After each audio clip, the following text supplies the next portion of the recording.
Hey, Pixel. Hey, Paige. How's it going? I'm real excited. Okay, good. Well, Yeah. before we get to your exciting episode, I just want to tell you, I think my son is seeing the ghost of my dead father. Tell me everything. So it started like a few weeks ago. I have a sweater that used to be my dad's, and I wore it one day, and I walked out of my bedroom, and he looked at me and unprompted said, "Grandpa, my dad died when he was 3 weeks old." Oh. Which is really sad, but also he don't know my dad. No recognition. Right. So, like, how would he know that that's my dad's sweater? Pictures of him in it? Not that he would put it really. together, but... No, because, like, we really don't have, like, I don't personally have a ton of pictures of him, and the one that I know that we've showed him, he does not have that sweater on. So it doesn't come up again for a few weeks, and then a couple of nights ago, we're getting him ready for bed, and he gets really sad, like crying. And I'm like, "Buddy, what's wrong?" And he goes, "My grandpa, I miss him. My grandpa's gone."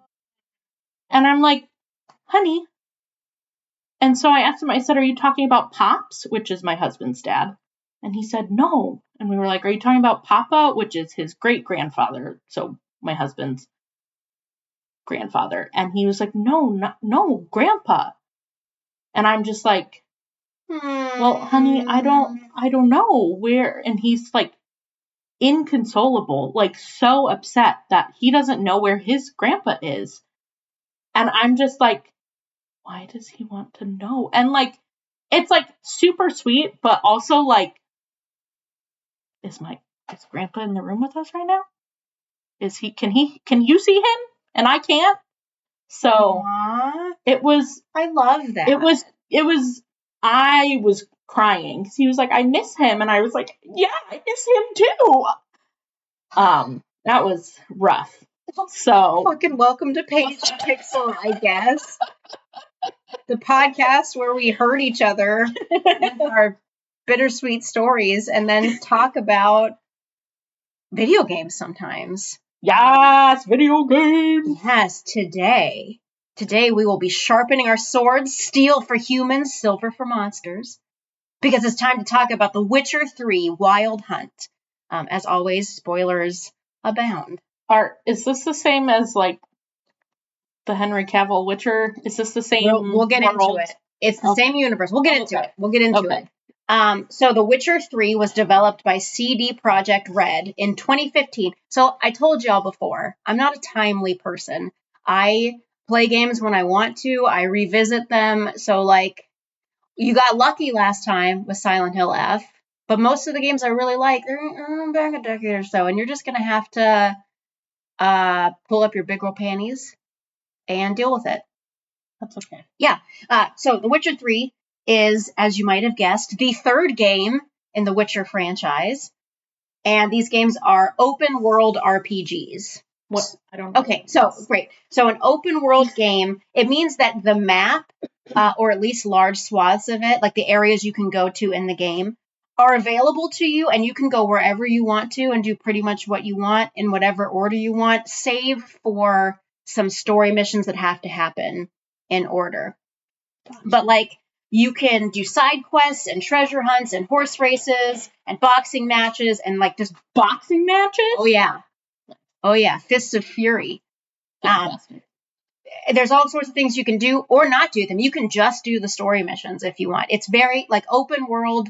It is your game. You can do what you want with it. You can make of it what you want. It certainly is. So Paige, you might be interested to know that these games are sort of based on a series of fantasy novels. Yeah, the Witcher ones. The Polish guy, right? Yes. So The Witcher Saga is a series of 8 books written by Andrzej Sapkowski. At least I think that's how you say it. And the reason I say they are sort of based on the books is that though all of the characters in the game are based on the ones from the book, the events of the game take place immediately after the end of the books. So it's like a sequel. It's a continuation. It's not an adaptation. It is a continuation of the story. Yeah. And as you mentioned, there is also a Netflix show, and the show is an adaptation of the books. Gotcha. I'm not going to go into that really at all, even That's though fine. Henry Cavill plays the main character, and I do want to put my tongue in his little chin dimple.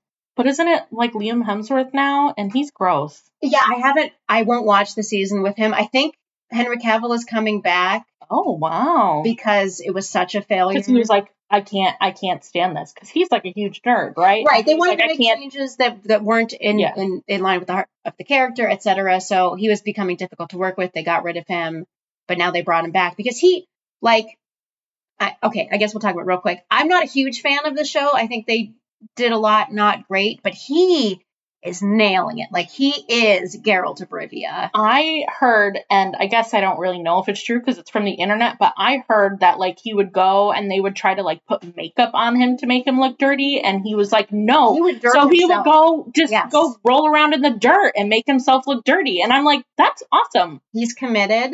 He's So here's the thing. I'm very much like not a visual person. Like, I'm not really like visually attracted to much of, and it's just not a thing that I experience. There are Can't relate. Yeah, sure. I know it's me. I know it's like a very not a common thing, but like Henry Cavill overrides that. He's just so pretty. I can't help it. Even with the mustache. I'm not a big facial hair person, and I feel like he has a perfect face that I don't want to be covered. So I'm going to say without the mustache, but also like I support him and his bodily autonomy. True. Anyway, you had mentioned that all of this is from Poland, and that's true. Like, this game, these books, that is like the main Polish cultural export. It is seriously their like artistic claim to fame. And the game is full of like traditional Polish music and Polish folklore. Oh, that's really cool. It is really cool. It's very cool. You may not know this about me, but I'm not usually into fantasy as a genre. And I don't have any specific gripes with it. It just doesn't speak to me in the way that some other genres do. But I absolutely make an exception for The Witcher. Like, I will say right at the top, I really like this game.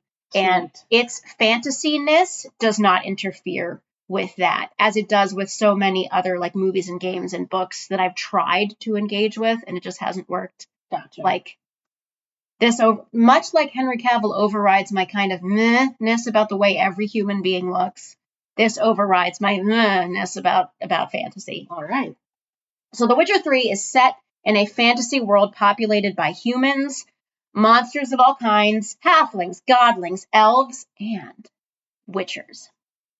So, witchers are men who have been taken as young children and have had certain rituals performed on them and potions given to them, and these things make them stronger and faster. It gives them slight magical ability. It increases their senses, especially sight and smell. It greatly extends their lifespan, and it suppresses, though doesn't completely eliminate, their emotions. Oh, okay. That's interesting. So transformation is extremely painful, often deadly, doesn't work in women at all. That's why witchers are all men. That's just in the lore, whatever.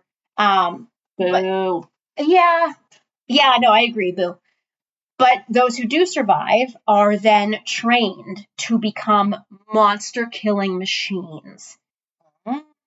So then witchers make their money by, like, they roam around the countryside, they take contracts from people, they are paid to kill monsters. So they're all like freelancers. It's not some sort of like, this is the Guild of Witchers. There are, like, they kind of live together. There are kind of factions. There's different schools. So like Geralt is in the wolf school, but it's like kind of loose associations. They're basically independent contractors, and they are intentionally like non-political. They don't ally themselves with any country, or they're kind of mercenaries almost. Okay. But yeah, they just wander around and they kill monsters and they get paid for it. So now that you know what a witcher is, let's rock this bitch. Now, even though I'm going to give you as clear a plot overview as I can, like, you have to understand, as with most open world games, this is a massive game. I cannot possibly cover even close to everything in it. I'm going to miss some stuff. I might even, dear listener, neglect to mention your favorite thing. I'm truly sorry. Like for example, there's all this political stuff in the background. Like one kingdom is at war with another kingdom who is allied with another kingdom. There's Redanians. There's Nilfgaardians. And I could not possibly care less about this subplot. Right. Could not give less of a shit. I think that politics stuff is like the only thing that keeps me from like really enjoying like high fantasies, because sometimes I'm just like, yeah, I don't care about these major kingdoms. Not at all. Not at all. And if that hurts your feelings at home, you can tell me what my ass tastes like. Well, you cannot say these things to our fans. They're never going to come back. They like begging. I can tell. Anyway. Oh my gosh. Just get over it, okay? We don't have to. Oh my God. So here's the highlights of The Witcher 3 Wild Hunt. You are Geralt of Rivia. That's the main playable character. Yeah. He is a witcher, as you might have guessed, and you are looking for your adopted daughter, Ciri. Okay. Now, adopted, you might ask. Intriguing. So remember how earlier I said that witchers are taken as children. Uh-huh. And all this shit is done to make them witchers. Uh-huh. Well, the way that witchers get custody of children is through something called the Law of Surprise. What? So basically, in lieu of payment for fulfilling a monster contract, a witcher can claim the Law of Surprise instead, which states that the treasure you have, that you do not yet know you have, is what the witcher will receive as payment. So sometimes this takes the form of like a stray cat that's wandered into your barn. Sometimes it's a coin you find in your pocket. Sometimes it's an inheritance from a relative you didn't know had died. But sometimes the Law of Surprise comes in the form of a pregnancy that you don't know about yet. Who's pregnant? Either the person that contracted with you or their spouse. Oh, okay. I was like, the Witcher gets pregnant? No, but basically, like, so let's some Omegaverse type stuff going on here. No. So the way that works is like, let's say, so what happened with Ciri is Geralt helped out her dad. Okay. Claimed the Law of Surprise because he didn't really want payment from the dad. He was just doing him a solid. And he was like, whatever. And then dad didn't know his girlfriend was pregnant at the time. So like, what is it, like magic that chooses what it is? It's fate. The fate decides what your payment is when you claim. So how do they figure out what the payment is? It's like the first thing you learn about after the Law of Surprise is. Okay, so he'll be like, Law of Surprise is your payment, and then he'll go home and his girlfriend's like, I'm pregnant, and he was like, oh, it was even quicker than that. He's like, Law of Surprise. The dad was like, okay, and then his girlfriend just starts puking. He's like, actually, so she knew, but he didn't, and the contract was between Daddy and. So anyway, there's a lot more that goes into it, but yeah, like she was Brienne and Aunt, and so eventually. Geralt, fate forced him to take custody of Ciri and basically like raise her as his own when she's a bit older. Gotcha. Yeah, so that's how Geralt came to be basically a dad to Ciri. And Ciri is no ordinary girl. She carries in her veins elder blood. Sure, that sounds important. Yeah, well, she has like all sorts of powers. She can teleport. She can yell so loud it can kill people, which, same girl. Brief aside to our listeners. Hey, I live with a toddler. I know what that sounds like. And also, like, friends at home. I know I'm too loud. I know I'm making these mics clip out sometimes. We're working on it. Like we said last episode, we got a new setup and a new mixer, so I'm sorry for what I am. I'm working on it. Don't ever apologize for who you are. But yeah, elder blood is very rare indeed. So, so there are lots of people from like all over the morality spectrum who want to maybe control Ciri and her power, maybe destroy her and it. And the very worst of these forces that's out to get Ciri is called the Wild Hunt. Okay. I could get so far into the weeds explaining what the Wild Hunt is, but basically there is this like creeping frozen void that is slowly spreading and will one day engulf the whole universe. Oh. And the Wild Hunt has sort of like harnessed the force of this creeping frozen void. and they're like dimension hoppers, so they'll like open a portal and show up, and they have these like badass suits of armor, and everything gets all icy when they show up. It's very cool. Nice. But they're bad news, and they are out to kill Ciri because she is like the universe's only hope to defeat this creeping ice void thing. I feel like, yeah, cool, you can harness that power, but eventually, like, if it's spreading, They're evil. it's going to take you too. They're fantasy evil, and they don't. I just hate when people don't have brains, when they don't use logic. Yeah. No, totally. Like, I'm not going to lie, I don't quite understand what motivates the Wild Hunt. And some of that is that, like, there's more to them than can be experienced in the confines of this game. Like, there's some background lore that I haven't really experienced. So, like, I'm telling you what I know, and it's enough to get what's happening in this game. But, like, I don't know what makes them tick.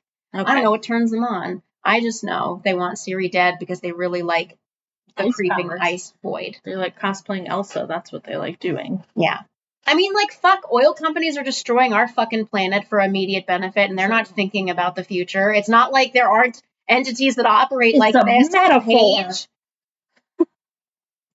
But yeah, like, as with most fantasy, the lore does lose me at some point, but, like, this is enough to get the emotional impact of the game that we're talking about. So Ciri, in this game, she is fleeing the Wild Hunt. And Geralt is trying to find her so that you can help her defeat them.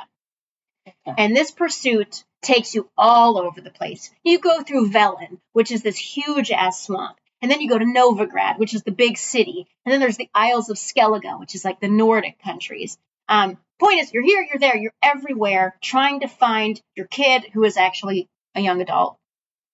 So the gameplay involves you getting clues and hints as to where she might be, doing favors for people so they'll give you information, as well as just exploring and killing monsters and doing whatever you want because it's an open world game. Nice. And you always Geralt always manages to be a step behind Ciri.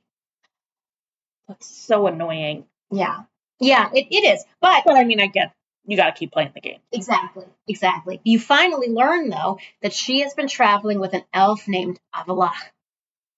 Sure. It's got the Avallac'h. Yeah, it's got it on the end. And he claims that he's going to help her fight the Wild Hunt.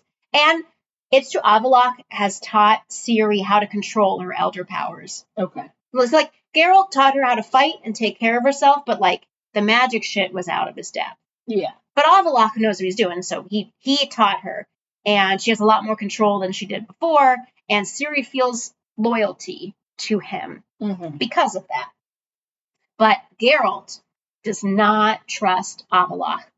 And some of that is like elves and witchers don't always get along, and elves kind of look down on everyone else and like keep their secrets to themselves. And elves. There's some, there's some tension across species going on. But yeah, Geralt is not a fan of Avallac'h. He thinks he's just using Ciri like everyone else has done, and he's kind of right about that. Okay. To an extent. Avallac'h orchestrates a showdown between the Wild Hunt and Geralt and the army of friends that Geralt has gathered to him. And they're all people that you've met earlier in the game. And their willingness to fight alongside you depends on like how your interactions with them went earlier. Oh my God. So like side quests are optional, but they could be super important in the end, like if they like you or not. And it doesn't like at no point does it make it impossible if you piss everyone off, but like it makes the game much harder if you don't have other people. Like you really gotta be nice. Yeah, you gotta help people out. You can't step on too many. You're gonna step on some toes. There's some characters that it's like if you help one, you're gonna piss the other one off. So you just have to decide. But yeah, in general, like making friends helps at the end of this game. But it turns out that this showdown that Avallac'h orchestrated, that's just to keep Geralt and his friends busy. Because Avallac'h takes Ciri to this tall tower where he opens what is called the World Gate. And the World Gate will take Ciri directly to the edge of the creeping ice void. Oh. Because killing the Wild Hunt is not ultimately going to save the universe, but destroying the creeping ice void at the source will. Okay. And, like, so Avallac'h tricked Geralt and kind of tricked Ciri, but, like, Ciri is down. Ciri wants to save the world. Right. Like, So he's trying to, he's not just doing it for, he's being manipulative, but he's doing it so that the universe doesn't die. So, like, he's a morally gray character. I can feel morally gray here. Yeah. Geralt, however, figures out what Avallac'h is up to just in the nick of time and confronts him and Ciri at the top of this tower. And at first, Geralt just wants to kill Avallac'h for trying to put Ciri in danger. Because he's a Papa Bear. Big Papa Bear energy. Yeah, it seems like it. But she stops him and she says, no, I want to do this. And he has to let her go try. Ugh. The little bird's leaving the nest. I know. So Ciri steps through the world gate into the ice void. And at this moment, you see flashbacks from various moments earlier in the game. Specifically, like what you did and the choices you made. Oh, okay. And I did not know this when I played the game until this reveal, but there are 5 key interactions in the game that you can have with Ciri. And how these interactions go determines whether or not Ciri survives and defeats the ice. The thing is, you don't, like I said, you don't know what these key interactions are while they're happening. And it is not at all clear what the right answer is going to be. So basically, like, there are conversations you have with her, there are various dialogue options, and you have to pick the right one 3 out of 5 times in order to get the good ending. And you kind of learn that, like, the right choices are the ones that support Ciri and her feelings, that affirm her ability to take care of herself. Like, if you coddle her too much, it doesn't go well. If you try to daddy her too much, it doesn't go well. Like, you gotta let her be who she is and make her. Peacock, you gotta let me fly. Precisely. You know what movie that's from? I know I've heard it. What is it? What is it? Oh, God, no, I can't think of it. It's got Mark Wahlberg and Will Ferrell in it, and I can't think of it right now. The other guys? Yes. Yeah. Nailed it. I want, like, a shirt or something that says that on it because I just think it's hilarious. Because they don't fly. That's the joke. They're flightless birds. Comedy. So anyway, I fucked this up the first time because I didn't know that that's what the game was looking for. I only got 2 of the interactions right. So were you coddling her or were you being a jerk? I was being a little overprotective. Oh, okay. I was being a little overprotective. I'll explain later, like, some of the specifics of those choices. But yeah, I got it wrong. Ciri died, and the game ended with Geralt riding off into increasingly dangerous battles because he just wants to die, too. Oh. Thankfully. Great. Thankfully, the last, like, significant interaction that I messed up was, like, right before the end game sequence, so I didn't have to go that far back and replay that much. Gotcha. To get the good ending. And in the good ending, Ciri survives and defeats the ice void thing and then goes on to fight alongside Geralt, like, as a lady witcher. Even though she hasn't had the stuff done, or she's powerful enough she can handle it, she can do the job. Nice. So she becomes a witcher too, yes. Her dad. And Geralt eventually gets to retire and shack up with whichever hot sorceress you decided to be with earlier in the game. Oh my gosh. So that's, like, a brief plot overview. But my favorite moment of the game actually happens in one of the DLCs. Do you know what DLC is? No. Okay, that's fine. It stands for downloadable content. Oh, okay. So I've heard of that before. It's extra game stuff that's released after the main game has been out. Yeah, Animal Crossing did that. Yes. That's all that's the only reference I have for video. No, but that's what it is. And you have to pay a little extra for it. And so, like, I guess it kind of sucks that the best part of the game is not in the original game. It's in the DLC, but, like, it's so good and, like, well worth the extra money. So, way in the beginning of the actual game, and, like, they knew they were going to have this DLC because, like, the characters that they use in the DLC are in the game already. They just kind of pulled them out. So, in the beginning of the game, you have a brief interaction with this guy He helps you out of a jam. It's super brief. Nothing really seems weird about it. There's nothing noteworthy. You forget that it happens, basically. Okay. Until you run into the same guy at the start of the DLC. And he's basically like, remember me, motherfucker? I'll help you out again, but it's not going to be free this time. Oh, all right. This man is Gaunter O'Dim, and he is the Polish folklore version of like the devil at the crossroads. Oh, fun. Yes. Okay. So you make a deal with him, and it never ever goes your way. Gotcha. So since he has now helped you twice, because he kind of helps you out in the beginning of the DLC too, he expects something from you in return now. He wants you, Geralt, to fulfill 3 wishes for this other man, Olgierd von Everec. So basically, Gaunter says, if you can do everything Olgierd asks, then both of you get out of your contracts with me, and I'll let you go. So for Geralt, getting out of the contract means he just goes on about his merry way. But for Olgierd, that means that he's finally allowed to die. Oh. Olgierd long ago was granted immortality by Gaunter O'Dim, but in exchange, Olgierd loses the ability to feel any emotion ever again. That's not a very good deal. Turns out it wasn't a good deal. And he spends his days doing like increasingly extreme things just to feel something, and he never does, so he wants out of this existence. Oh my god, that's terrible. But yes, it's also terrible. So to get out of his contract, he needs Geralt to do 3 things for him. The first is he has to give his dead brother, Olgierd's dead brother, the most fun day of his life. But he's dead, right? So, like, basically, like, Geralt has to let him possess his body, and they crash a wedding together. Like a Weekend at Bernie's type thing. Yes, it's so fun. That's it is hilarious. It's really funny. It's a great sequence. So after you've done that, you have to steal a little scale model of a house from this auctioneer. And like, I'm not going to go into detail. It's hard. It's tough. He doesn't want to let it go. Whatever. Geralt does it. And finally, you have to retrieve the flower that he proposed to his wife with. Which becomes this like symbolic thing where like you go and you meet her ghost, because Olgierd doesn't know that like his wife has died. Okay. And you basically, like, Geralt helps her to move on, because she has been waiting for Olgierd to come to his senses and to come back for her and atone for what he did by, like, trading his ability to love her for immortality. Yeah. And you're like, babe, he's never going to do that. He kind of sucks.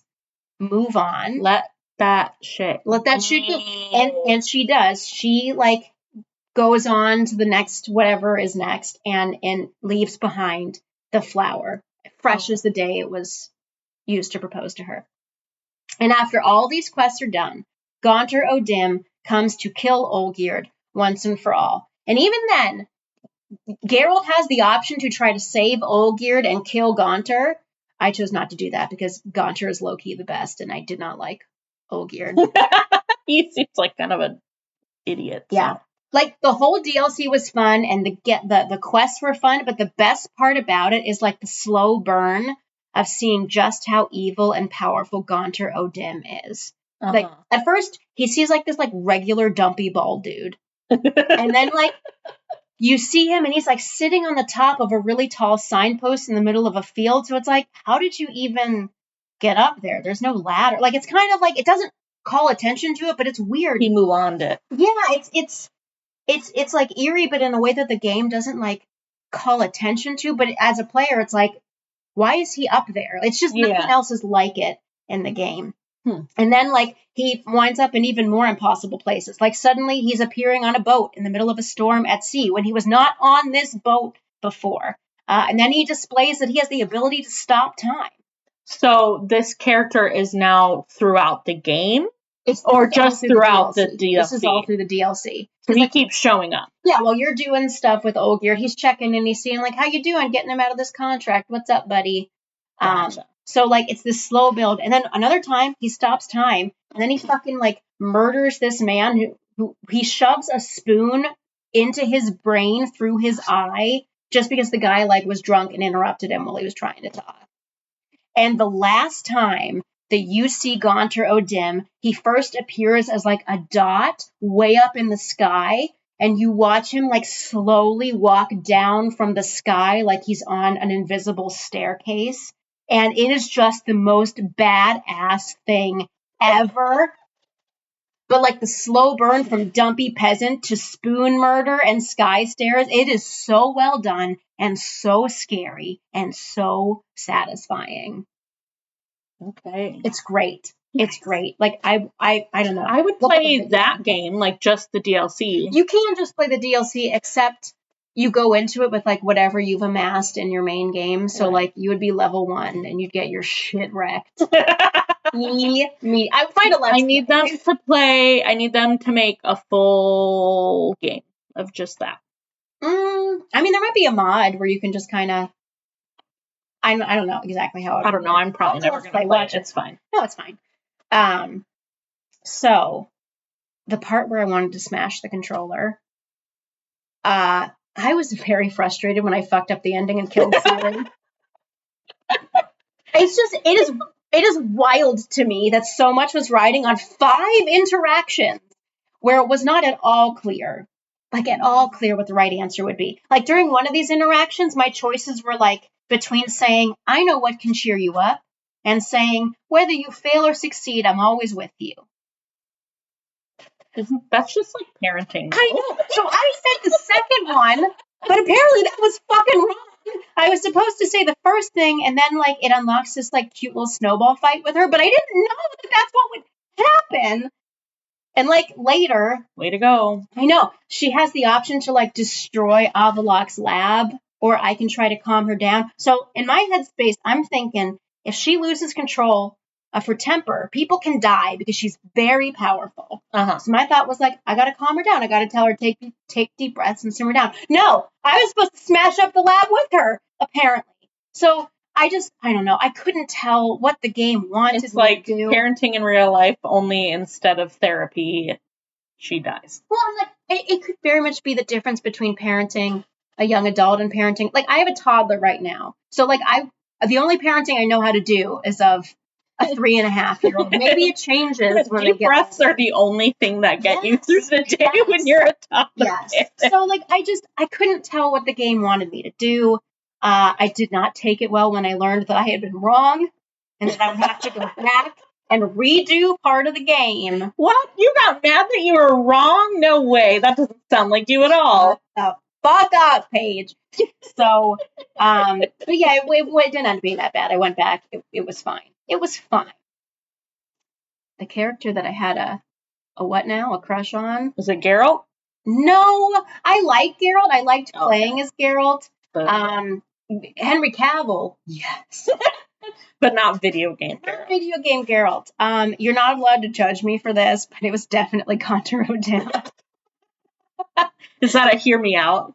He's very scary, and he's very smart, and he's very tricksy, and like it's not even that I think I can fix him. I don't want to fix him. I just want to be on his good side and kiss him right on the top of his stupid bald head. It's kind of like how there are like women who write to and sometimes even like marry serial killers who are in prison, and like psychologically they say it's because like if the scariest person you know is on your side, then who's going to hurt you? Which is incredibly flawed logic, but also the scary person is who's going to hurt you. But also, come here, Gaunter baby. Oh my god. In terms of like, let's talk gameplay mechanics. Okay. So we already talked about this as an open world game, but like aside from that, this is your standard make the numbers go up game. You level up by completing quests, which unlocks character upgrades and better armor and better weapons, and you make money and you find stuff throughout the game so you can afford to buy better armor and have better weapons. So like basically you keep getting stronger as you play, but the enemies do too.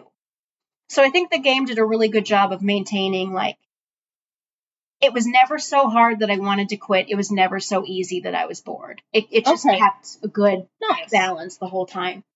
Combat was good. It's simple. Like one button does quick attack, one does like slower or heavier attack. Okay. One dodges. You can do 5 different kinds of magic. Yeah. You can set a magic trap that slows enemies down and does light damage when they wander into the confines of it. You can shoot fire. Nice. You can shoot a blast of wind. Okay. You can do mind control, kind of. I was never good at. I didn't really do that one much. I wasn't good at it. Or, and this was my favorite, you can put up a shield that heals you and does damage, like, to other. So when they hit it, it does damage to them and it heals you. Oh, and then okay. if you level up, the shield like explodes and hurts them. Oh. Shield is my favorite. But the combat, it looks good. It feels good. Weapon and armor upgrades are fun. Nothing bad to say about the combat. Does it, like, because you said it came out in 2015? Yes. Does the graphics hold up from 10 years ago? I think so. Okay. I think that it's still, like, it's not as, like, crisp as some of the games that have come out in the last few years. But, like, I didn't have any complaints about how it looked. Nice. The horse riding was really smooth. Which is not, no, but like seriously, it's not often the case. In a lot of games, like anything that you try to control or drive that is not your character, like horses, cars, planes, boats, whatever, it's hard. Like it's just kind of janky. It's easy to crash. It doesn't feel as smooth as walking does. But the horse riding in this game was as easy to control as the walking. And that's like a mere. I've heard it wasn't like that originally, and they had to patch it to make it better. But I played it for the first time, like, within the past year. Oh, okay. So, when I came to it, those horses, it's like we mind melded. Me and my horse. The horse's name is Roach. Roach? Yeah, that's the horse's name. Papa Roach? Nope. Just Roach. Well, Geralt is Papa, so it's Papa and Roach. Papa's Roach. Papa's Roach. Don't like it. Gross. The only janky thing, mechanics-wise, is that my game crashed every time I spent too long in Novigrad, which is like the big city. I think it's probably because there was just too much going on in like limited space and it overloaded the system. But it got super annoying because you have to be in Novigrad for a good part of the game, and it just kept crashing. It was very frustrating. Odd. Why would... No, that happens with open world games because there's just so much happening. There's so much being processed that the system just kind of shits itself. Oh, maybe make less be processed. Why are you putting so much stuff in? It just, I don't know. I'm not a game developer. I just know what happens. And with the exception of like the Grand Theft Auto, like Rockstar game universe, they're very good at fixing those problems. Every other open world game, it just gets fucky. Huh. And I don't exactly know why. Interesting. Yeah. But overall, I really liked this game. Like, I have sunk easily 100 hours into this game. Just wandering around and doing shit. Because there's so much to do. Like, Paige, I haven't even mentioned Gwent to you. I feel like that would overwhelm me. Like, I need confines. I need things to happen. I used to think that until I actually played open world games. And there is just enough structure with, like, the story missions being in order that it really does, like, keep you from spiraling into a million pieces. Like, I was afraid of open world games for a long time. And it turns out, like, they're fun. It just, they might take longer because you're doing side shit. But, like, you also don't have to do. But, like, Gwent is an in-game card game. And it is so fucking fun. Like, they've made a version of it that you can buy in real life. And I think I have to because it's my favorite card game, and it was just made as like a side thing you can do in this video game. It is so fucking fun. If you want a bone, you can do that in this game. Like Geralt is such a slut. There were times when I was actively trying not to make out with some random girl because my heart belonged to my hot sorceress Yennefer. But like I would still like kiss someone before figuring out how to get him the fuck out of there. Like, he is just the horniest horn dog. That's very interesting. He can have sex with, like, almost any female character in the game. I don't think you can make him have sex with men, which is lame. I wanted him to have sex with Dandelion, but that's a whole other... He's a bard. Dandelion's great. Don't worry about that. Okay. But, like, whatever you want to do except for have sex with a man, you can do in this game. It's all here. So... overall, I'm giving it an 8 out of 10. All right. Yeah. Do you want to tell the people about Instagram?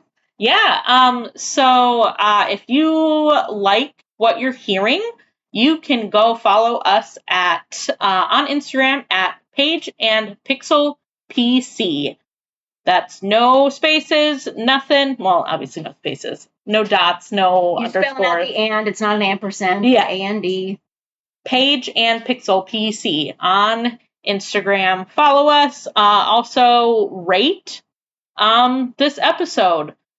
Rate all of our episodes. Smash that 5 stars, okay? Share them. Tell everyone you know about this podcast. We're gonna make it. We're gonna take the world by storm. I eventually will. I'm gonna quit my day job. No, you're not. Stop saying that. Whatever. Should we sign off? Yeah, are we doing the same thing? Yeah, because like, can you think of? I can't. Okay. Go ahead. Read hard. Play hard. And fuck ice.